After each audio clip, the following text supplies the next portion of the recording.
Hi, my name is Katie Sullivan, and I am a senior just finishing up my last year here, actually, the last semester before I graduate. And I decided to do my topic on grizzly bears in Yellowstone National Park. I picked this subject specifically because, when you grow up, you're excited to get away from home and can't wait to leave, get out of your state. And I've learned through a little bit of traveling that Montana's not that bad. And I made a point to go around and fly fish as much as I can, hike everywhere, discover new trails. And in doing so, last summer, we went to Yellowstone and we were just kind of going off on our own tangent. And we ended up coming across a bear, and I wasn't quite sure if it was a grizzly bear or brown bear, and not that we were in any danger. But it was really cool. And I just wanted to learn more about him. So this kind of gave me the opportunity to do so.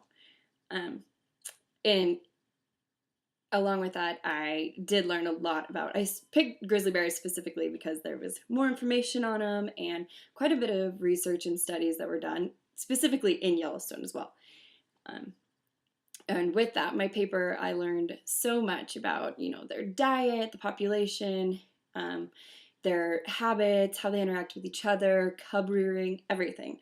I learned quite a bit. And specifically, my focus was on hibernation and the reproduction. But hibernation in Yellowstone is a little bit different from everywhere else because of the latitude and where it sits. So where they are on the mountain, where they choose to hibernate, is from 30 to 60 degrees on the north side, and it kind of has to do with the winds that come in for cover and insulation from the snow, and everything, the dens that they made and everything they did was so concise is so concise and efficient.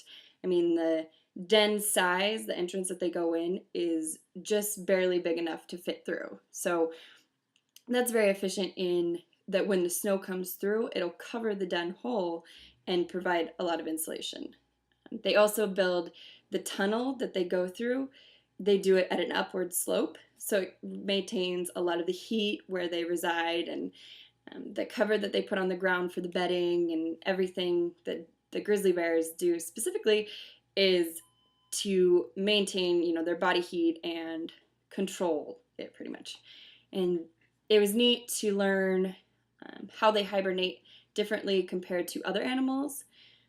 For example, they don't lower their body temperature like a lot of mammals do. They lower it about 10 degrees, but they keep it maintained so they can be awakened, for dangerous situations. And they rely on their metabolism, though, as they slow down their metabolism, and that's how they control the heat loss. And it was very interesting learning about grizzly bears. Other things that they do during hibernation, their respiratory rate slows down. They slow their heart rate. I mean, it's such a controlled mechanism. They don't, defecate, or they don't urinate.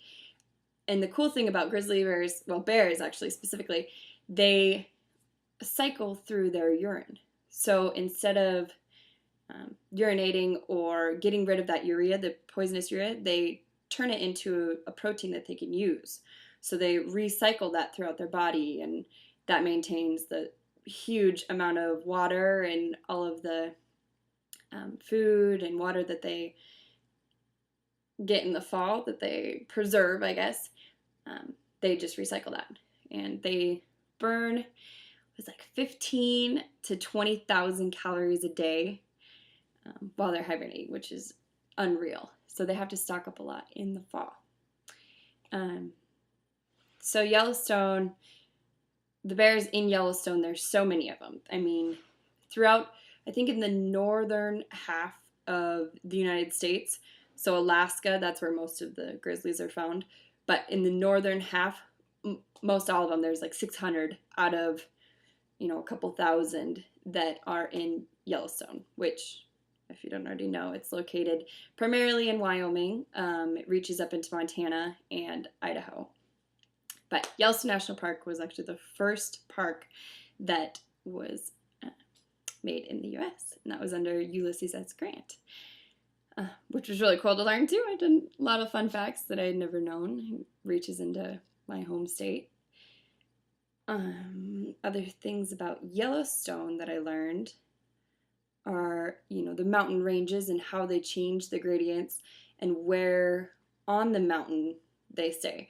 Besides the north side, and for the southwest winds that come in, the females stay up higher, the pregnant females, and then the males and everyone else hibernate in dens below that. So it was very neat to me. It was cool to kind of figure out how many. They were originally on the endangered species list, but they're thinking of being taken off just because with the wolf crisis and everything that's going on with that, they've taken a lot of those out, which is made it easier for the grizzly bears to live, and they're not endangered anymore, I guess. Well, in Yellowstone. That's pretty much the majority of my entire paper, just to sum it up.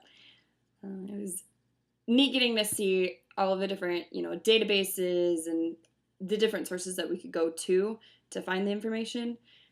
It kind of opened my eyes through this class, because usually I just Google search it, and that's, the easiest way. Not to say that I didn't do that. I still did and would find websites through doing that, but there's also many databases in the journals. There's a bunch of studies done in Yellowstone where they'd capture and recapture them, and the abundance of grizzly bears made it easy to do the studies on them. So that made it really cool, kind of the amount of information that there was. I want to thank you for your time and watching my video.